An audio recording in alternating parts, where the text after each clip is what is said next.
কে রে বদনা, তুই ফেল করলো কৃষক রে? স্যার আমি ফেল করবো না কৃষক সেই কথা কন? আমি তো সারা বছর লেখাপড়া করার সময়ই পাই না। সময় পাস না মানে কি কথা কস রে এল্লা? আমি আর কি কমো, আপনি হিসাব করে দেখেন স্যার, বছরে কয়টা শুক্রবার?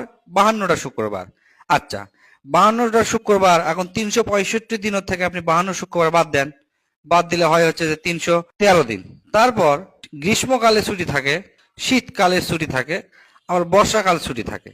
10-12 দিন করে যদি ধরি, তাহলে ধরেন 45 থেকে 50 দিন, 313 দিনের থেকে 50 দিন বাদ দেন, বাদ দিলে হয় হচ্ছে যে 263 দিন।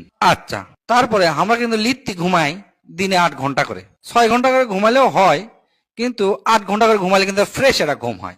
আচ্ছা, 8 ঘন্টা করে ধন্য, আমরা 365 দিনই যদি 8 ঘন্টা করে ঘুমাই, আর এই 8 ঘন্টা করে যদি হিসাব করি আমি, তাহলে বাদ যায় হচ্ছে 122 দিন। 263 দিনের থেকে এখন 122 দিন বাদ দেন, বাদ দিলে আর থাকে মাত্র হচ্ছে 141 দিন।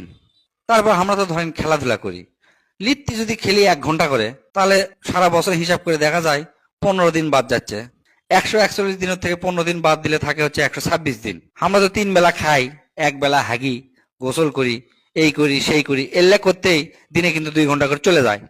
তো 2 ঘন্টা করে গেলে সারা বছরে যায় হচ্ছে 30 দিন। 126 দিনের থেকে 30 দিন বাদ দিলে থাকে মাত্র আর হচ্ছে 96 দিন। তারপর আমরা তো ধরেন সামাজিক জীব, একবারে তো চুপ করে থাকতে পারি না, এর সাথে গপ্প করি, ওর সাথে গপ্প করি, সারাদিন ধরে ধরেন 2-4-10 জনের সাথে কথা হয়। তো এই গপ্প যদি আমি ধরি দিনে 1 ঘন্টা করে, তাহলে সেটি যায় 15 দিন বাদ। 96 দিনের থেকে 15 দিন বাদ দিলে থাকে 81 দিন। বছরে আমরা পরীক্ষা দিই, পরীক্ষা ধন্য ধরেন 35 দিন। 81 দিনের থেকে যদি 35 দিন পরীক্ষার জন্য বাদ দেই, থাকে আর মাত্র হচ্ছে যে 46 দিন। তারপরে 2 ঈদ, 2 ঈদের 10 দিন করে যদি ছুটি ধরি, তাহলে 20 দিন বাদ যায়। তাহলে 46 দিনের থেকে যদি 20 দিন বাদ দেই, তাহলে আর থাকে মাত্র 26 দিন। তারপর ধরেন লিত্তির টুকটাক না টিভি দেখি, তারপরে আত্মীয় স্বজনের বাড়ি যাওয়াই লাগে। আবার আত্মীয়তার বন্ধন কিন্তু ছিন্ন করা যাবে না, সেই জন্য এই আত্মীয়র বাড়ি 2 দিন, ওই আত্মীয়র বাড়িতে 1 দিন, এল্লা করে চলে যায় মোটামুটি ধরেন 25 দিন। তাহলে 26 দিনের থেকে যদি 25 দিন বাদ দেন, তাহলে থাকে আর মাত্র 1 দিন। ওই 1 দিন আবার আমার জন্মদিন।